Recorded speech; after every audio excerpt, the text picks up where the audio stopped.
नागपुर शहर के पांच पावली थाना क्षेत्र में वाहन चोरी की एक बड़ी घटना का खुलासा हुआ है। पुलिस ने 2 चोरों को गिरफ्तार कर उनके पास से 2 चोरी की नई 2 पहिया गाड़ियां बरामद की हैं। यह कार्रवाई वरिष्ठ पुलिस अधिकारियों के मार्गदर्शन में की गई।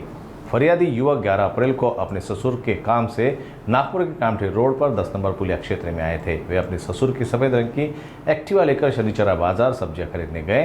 गाड़ी को लॉक कर दुकान के बाहर खड़ा कर वे अंदर गए, लेकिन लौटने पर देखा कि गाड़ी वहां से गायब थी। इस घटना पर पांच पावली थाने में मामला दर्ज कराया गया। छानबीन करते हुए 2 मई 2025 की रात पेट्रोलिंग के दौरान मोतीबाग रेलवे लाइन के पास 2 युवक सफेद एक्टिवा गाड़ी पर संदिग्ध अवस्था में घूमते मिले। पुलिस ने उन्हें रुकने का इशारा किया, लेकिन वो भागने लगे।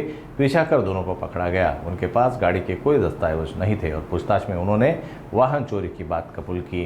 तफ्तीश में यह भी सामने आया कि आरोपी के पास एक और वाहन काले और लाल रंग की होंडा शाइन बाइक भी थी, जिसकी कीमत लगभग 60,000 रुपये है। जांच में यह बाइक जरीपटका थाना क्षेत्र से चोरी हुई थी और उस पर मामला पहले से दर्ज है।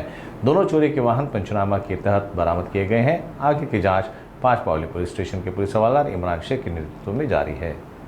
बरोबर आहे। वैशालीनगर जयस्वाल सेलिब्रेशन हॉल्समध्ये एक गाडी चोरीला गेली होती ॲक्टिवा, त्याला चावी होती आणि जरीपटकाला पण एक शाईन नंबरची गाडी होती, शाईन नंबर, ते पण चोरी गेली होती। हे दारू पिण्याची सवयीचे आहेत दोन्ही आरोपी आणि ह्या लतमध्ये जसं चालवता नाही आलं तर ते पायी घेऊन जाणार, म्हणजे रेड हँड पकडले आहेत काल। ते गुन्हा दाखल करून दोन्ही आरोपींना अटक करण्यात आली आणि 2 गाड्या रिकवर केल्या, एक जरीपटकाची शाईन आणि पाच पावलीची एक ॲक्टिवा गाडी। सर, अटक आरोपी त्यांचं काय नाव आहे आणि कशा प्रकारे चोरी करायचे, काय त्यांच्या मागचं कारण काय होतं, काय सांगताय? सुनील बाबू नरसिंग राव म्हणून आहे, 12 खोली, तो पांठेला जवळ राहतो जरीपटका।